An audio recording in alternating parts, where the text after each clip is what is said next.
चालेल. स्टार्ट. नमस्कार.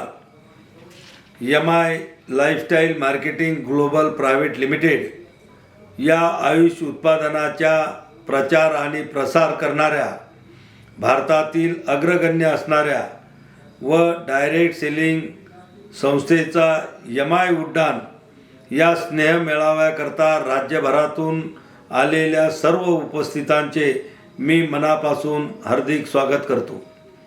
बंधूंनो, आपल्या या कार्यक्रमाला उपस्थित राहण्याची माझीसुद्धा मनापासून इच्छा होती, परंतु आज दिवसभर राष्ट्रमाता राजमाता जिजाऊ महासाहेब यांचा जन्मदिवस आमच्या बुलढाणा जिल्ह्यामध्ये अनेक ठिकाणी वेगवेगळ्या सामाजिक कार्यक्रमातून होत असताना आज दिवसभर मोठ्या प्रमाणामध्ये कार्यक्रम होते. अनेक ठिकाणी मोठमोठी आरोग्य शिबिरं होती. सकाळी 6 वाजताचं राजमाता जिजाऊ महासाहेबांचा पूजनाचा कार्यक्रम होता. त्यानंतर बुलढाण्याला FSSAIचा सुद्धा 1-2 हजार लोकांचा प्रशिक्षणाचा मेळावा होता. आणि पुन्हा सिंदखेडराजा या ठिकाणी मराठा महासंघाचे सर्वेसर्वा पुरुषोत्तमजी खेडेकर साहेब यांचासुद्धा अमृत महोत्सव त्या ठिकाणी होता. हे सगळे कार्यक्रम करत असताना या धावपळीमध्ये माझी तब्येत थोडी बरोबर नसल्यामुळं मी आजच्या कार्यक्रमाला उपस्थित राहू शकलो नाही. पण मी आपणा सर्वांना आश्वस्त करतो की निश्चित या MI lifestyle marketing global private limited या कंपनीच्या पुढील कुठल्याही कार्यक्रमाला नक्की जर निमंत्रण त्या ठिकाणी वेळ घेऊन दिलं तर मी उपस्थित राहण्याचा प्रयत्न करीन.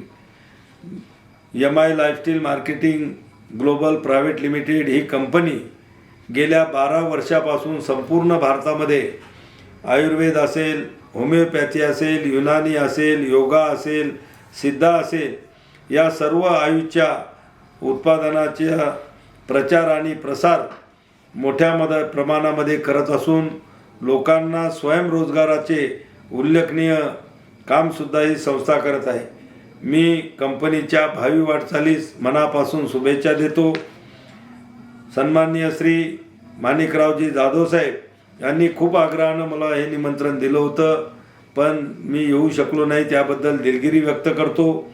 परत एकदा आपल्या सर्वांना आणि या कंपनीच्या या MI उड्डाण या स्नेह मेळाव्याला मनापासून खूप खूप शुभेच्छा देतो. आयुष प्रसार आणि प्रचारासाठी एक भव्य असा कार्यक्रम आयोजित केला, त्याबद्दलही आपल्याला मनापासून खूप धन्यवाद देतो. आणि निश्चित पुढील आपल्या कार्यक्रमाला उपस्थित राहण्याची ग्वाही या ठिकाणी देतो आणि थांबतो. धन्यवाद. जय हिंद, जय महाराष्ट्र.